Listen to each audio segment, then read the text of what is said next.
Percy Jackson and the Olympians, The Lightning Thief. Chapter 1. I accidentally vaporized my pre-algebra teacher. Look, I didn't want to be a half-blood. If you're reading this because you think you might be one, my advice is, close this book right now. Believe whatever lie your mom or dad told you about your birth, and try to lead a normal life. Being a half-blood is dangerous. It's scary. Most of the time, it gets you killed in painful, nasty ways. If you're a normal kid, reading this because you think it's fiction, great. Read on. I envy you for being able to believe that none of this ever happened. But if you recognize yourself in these pages, if you feel something stirring inside, stop reading immediately. You might be one of us. And once you know that, it's only a matter of time before they sense it too. And they'll come for you. Don't say I didn't warn you. My name is Percy Jackson. I'm 12 years old. Until a few months ago, I was a boarding student at Yancey Academy, a private school for troubled kids in upstate New York. Am I a troubled kid? Yeah, you could say that. I could start at any point in my short, miserable life to prove it, but things really started going bad last May when our 6th grade class took a field trip to Manhattan. 28 mental case kids and 2 teachers on a yellow school bus heading to the Metropolitan Museum of Art to look at ancient Greek and Roman stuff. I know, it sounds like torture. Most Yancey field trips were. But Mr. Brunner, our Latin teacher, was leading this trip, so I had hopes. Mr. Brunner was this middle-aged guy in a motorized wheelchair. He had thinning hair and a scruffy beard and a frayed tweed jacket, which always smelled like coffee. You wouldn't think he'd be cool, but he told stories and jokes and let us play games in class. He also had this awesome collection of Roman armor and weapons, so he was the only teacher whose class didn't put me to sleep. I hoped the trip would be okay. At least, I hoped that for once I wouldn't get in trouble. Boy, was I wrong. See, bad things happened to me on field trips.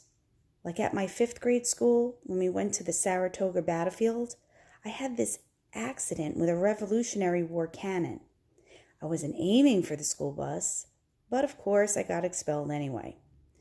And before that, at my 4th grade school, when we took a behind-the-scenes tour of the Marine World Shark Pool, I sort of hit the wrong lever on the catwalk and our class took an unplanned swim. And the time before that, well, you get the idea. This trip, I was determined to be good. All the way into the city, I put up with Nancy Bobofit, the freckly, red-headed, kleptomaniac girl hitting my best friend Grover in the back of the head with chunks of peanut butter and ketchup sandwich. Grover was an easy target. He was scrawny. He cried when he got frustrated. He must have been held back several grades because he was the only 6th grader with acne and the start of a wispy beard on his chin. On top of all that, he was crippled. He had a note excusing him from PE for the rest of his life because he had some kind of muscular disease in his legs. He walked funny. Like every step hurt him, but don't let that fool you. You should have seen him run when it was an enchilada day in the cafeteria. Anyway, Nancy Bobofit was throwing wads of sandwich that stuck in his curly brown hair, and she knew I couldn't do anything back to her because I was already on probation. The headmaster had threatened me with death by in-school suspension if anything bad, embarrassing, or even mildly entertaining happened on this trip. I'm going to kill her, I mumbled. Grover tried to calm me down. It's okay. I like peanut butter. He dodged another piece of Nancy's lunch. That's it. I started to get up, but Grover pulled me back to my seat. You're already on probation, he reminded me. You know who'll get blamed if anything happens. Looking back on it, I wish I'd decked Nancy Bobofit right then and there. In-school suspension would have been nothing compared to the mess I was about to get myself into. Mr. Brunner led the museum tour.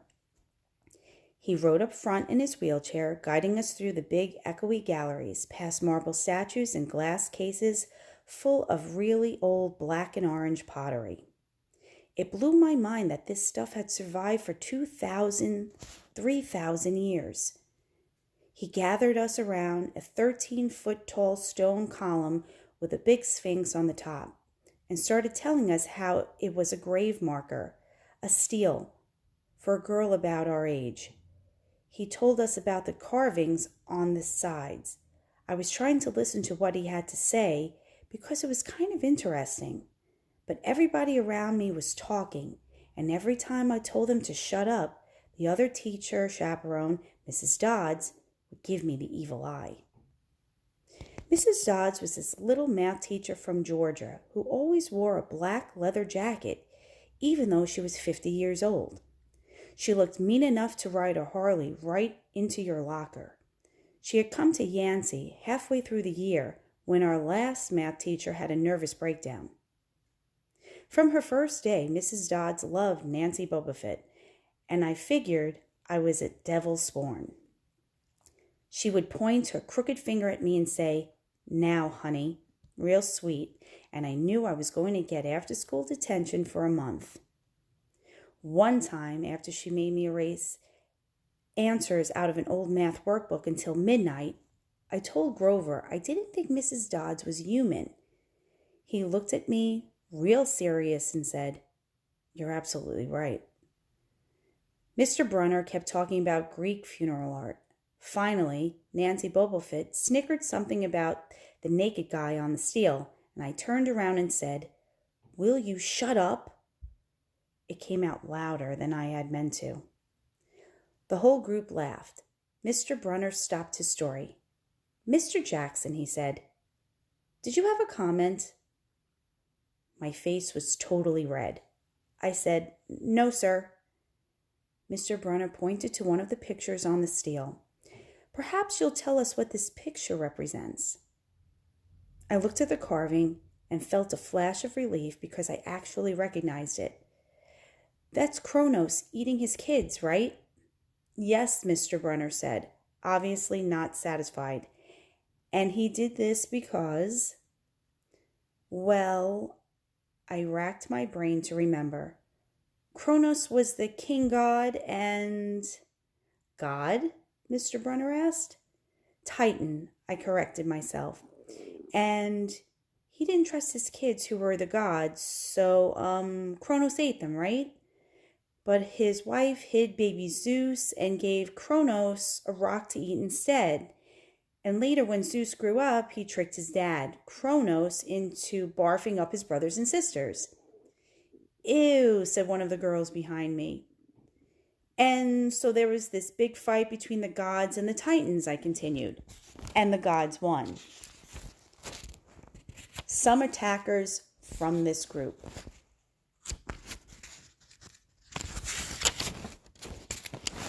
Behind me, Nancy Bobofit mumbled to a friend, "Like you're going to use this in real life? Like it's going to say on our job applications, please explain why Kronos ate his kids."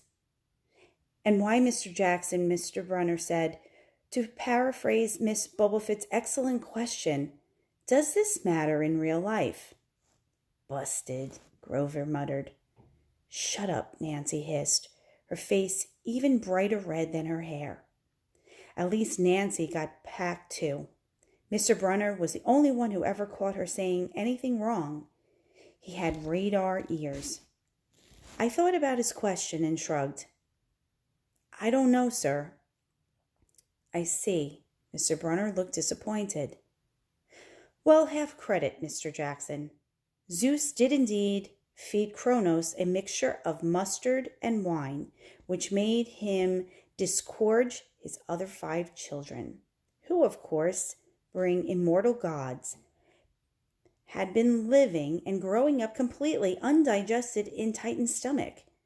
The gods defeated their father, sliced him to pieces with his own scythe, and scattered his remains in Tartarus, the darkest part of the underworld. On that happy note, it's time for lunch. Mrs. Dodds, would you lead us back outside? The class drifted off, the girls holding their stomachs, the guys pushing each other around and acting like doofuses. Grover and I were about to follow when Mr. Brunner said, "Mr. Jackson." I knew that was coming. I told Grover to keep going. Then I turned toward Mr. Brunner. "Sir?" Mr. Brunner had this look that wouldn't let you go. Intense brown eyes that could have been 1,000 years old. He had seen everything. "You must learn the answer to my question," Mr. Brunner told me. "About the Titans?" "About real life and how your studies apply to it." "Oh." "What you learn from me," he said, "is vitally important. I expect you to treat it as such. I will accept only the best from you, Percy Jackson." I wanted to get angry. This guy pushed me so hard.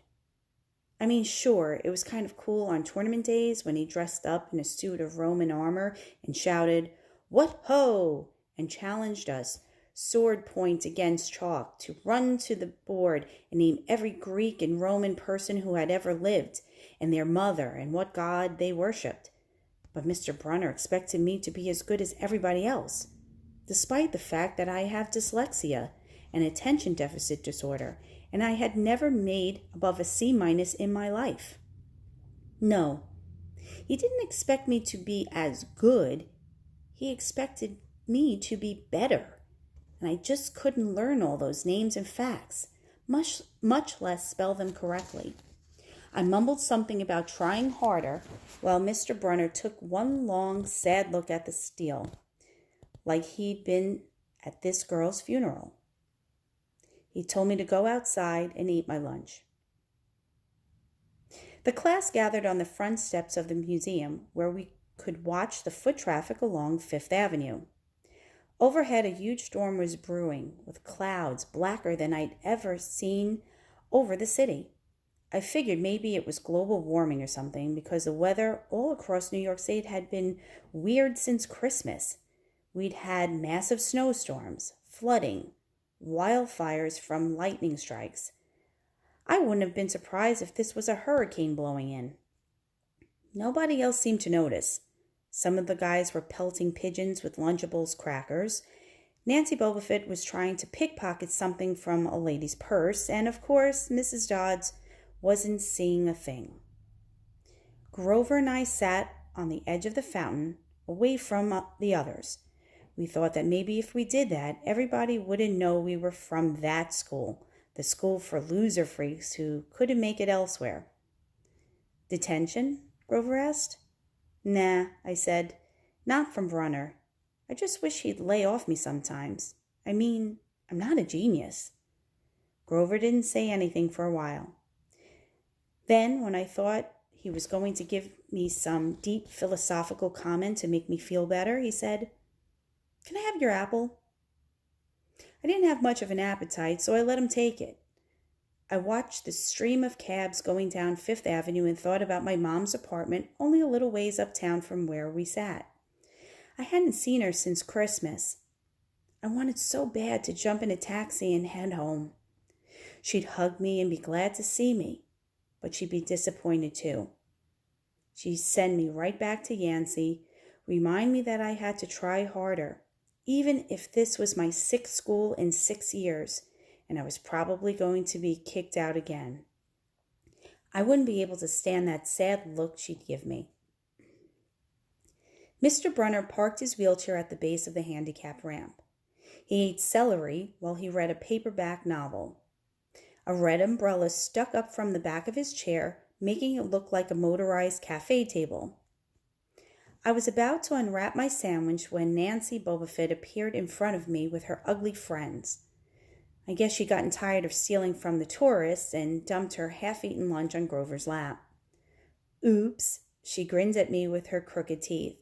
Her freckles were orange, as if somebody had spray-painted her face with liquid Cheetos. I tried to stay cool. The school counselor had told me 1,000,000 times, "Count to 10, get control of your temper." but I was so mad my mind went blank. A wave roared in my ears. I don't remember touching her, but the next thing I knew, Nancy was sitting on her butt in the fountain screaming, "Percy pushed me!" Mrs. Dodds materialized next to us. Some of the kids were whispering, "Did you see? The water. Like it grabbed her." I didn't know what they were talking about. All I knew was that I was in trouble again. As soon as Mrs. Dodds was sure poor little Nancy was okay, promising to get her a new shirt at the museum gift shop, etc., etc., Mrs. Dodds turned on me. There was a triumphant fire in her eyes, as if I'd done something she'd been waiting for all semester. "Now, honey." "I know," I grumbled. "A month erasing workbooks." That wasn't the right thing to say. "Come with me," Mrs. Dodd said. "Wait," Grover yelped. "It was me. I pushed her." I stared at him, stunned. I couldn't believe he was trying to cover for me. Mrs. Dodd scared Grover to death. She glared at him so hard his whiskery chin trembled. "I don't think so, Mr. Underwood," she said.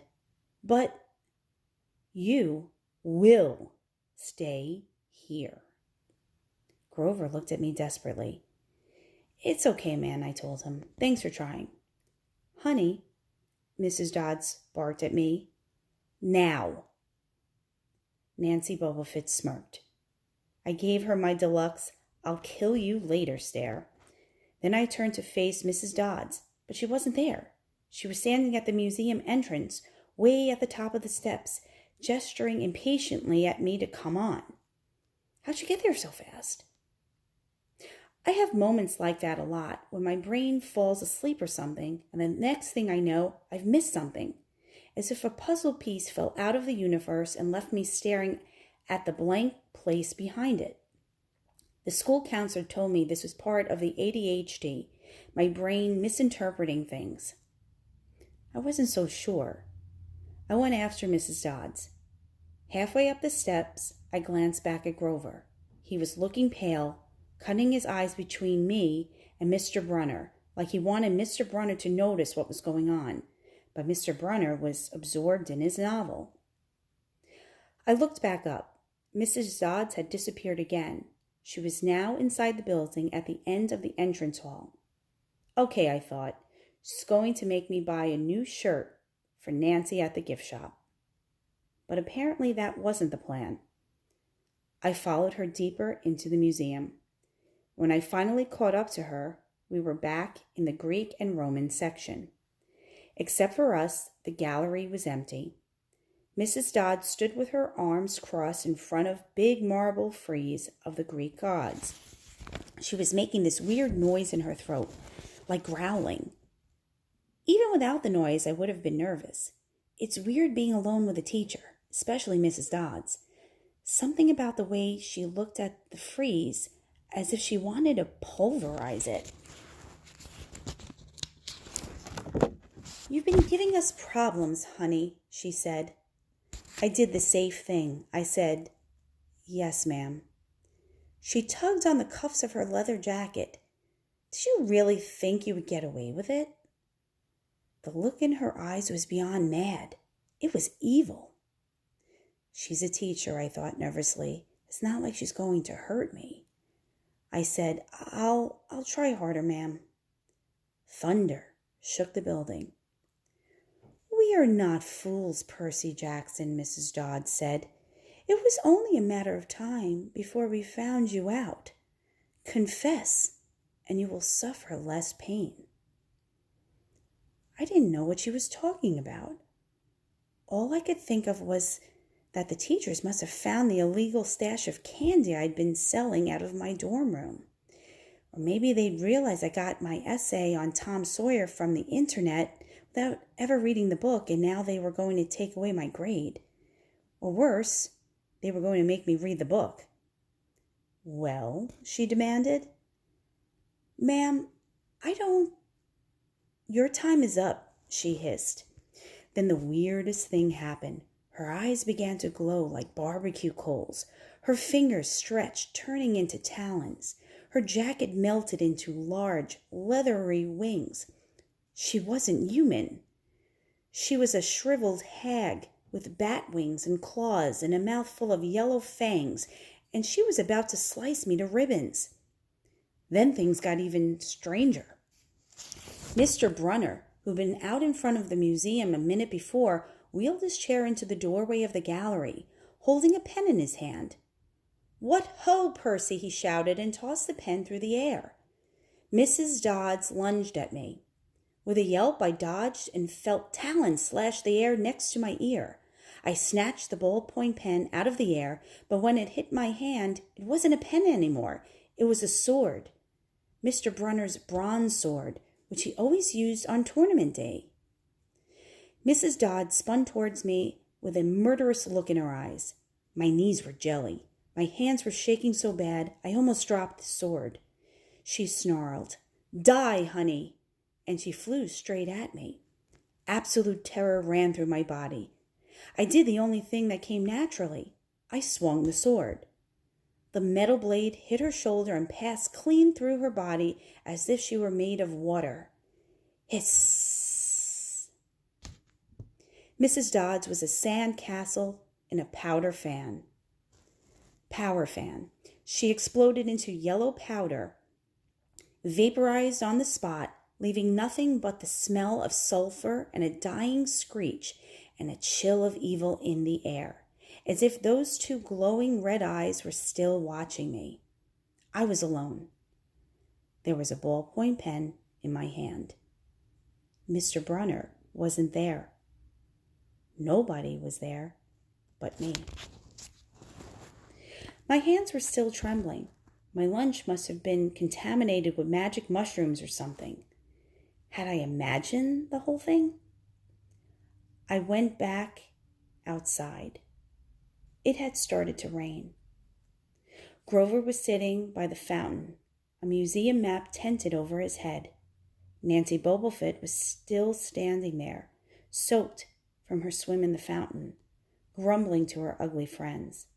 When she saw me, she said, "I hope Mrs. Kerr whipped your butt." I said, "Who?" "Our teacher, duh." I blinked. We had no teacher named Mrs. Kerr. I asked Nancy what she was talking about. She just rolled her eyes and turned away. I asked Grover where Mrs. Dodds was. He said, "Who?" But he paused first, and he wouldn't look at me, so I thought he was messing with me. "Not funny, man," I told him. "This is serious." Thunder boomed overhead. I saw Mr. Brunner sitting under his red umbrella, reading his book, as if he'd never moved. I went over to him. He looked up, a little distracted. "Ah, that would be my pen. Please bring your own writing utensil in the future, Mr. Jackson." I handed Mr. Brunner his pen. I hadn't even realized I was still holding it. "Sir," I said, "where's Mrs. Dodds?" He stared at me blankly. "Who?" "The other chaperone, Mrs. Dodds, the pre-algebra teacher." He frowned and sat forward, looking mildly concerned. "Percy, there is no Mrs. Dodds on this trip. As far as I know, there has never been a Mrs. Dodds at Yancey Academy. Are you feeling all right?"